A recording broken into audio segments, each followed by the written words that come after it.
नमस्कार। आज सकाल सकाल कथा हवा कविराज सोमनाथ दास विषय।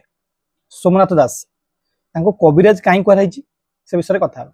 लोक जन्म होती मरी भी जाती किंतु मृत्यु पर जो मैंने मन रही से समाज में किसी कर सेमती जड़े व्यक्तित्व कविराज सोमनाथ दास।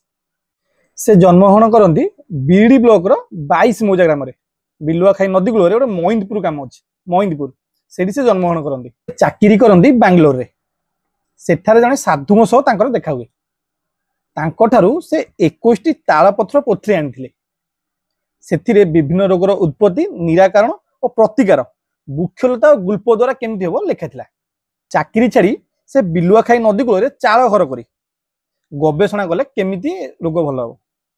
विभिन्न बण जंगल बुली प्राकृतिक औषधीय वृक्षराजी फल मंजी फूल संग्रह कले।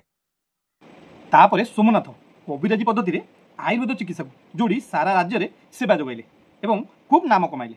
बहुत गरीब लोक मागणार औषध दियंती। बुली बुली बहुत लोक रोगरू भल कले। बहुत रोगी सरकारी मेडिकल आसी पाखे भल हेले। फल कविराज सोमनाथ दास नाम बढ़ला। से कहती मु जहा करुच्ची अमृत वितरण व्यवसाय नुहे जनसेवा और वृक्षलता तथा गुल्पर औषधीय गुण गवेषणा सरकारी और बेसरकारी अनुष्ठान ठारू सम्मानित होइछन्ति।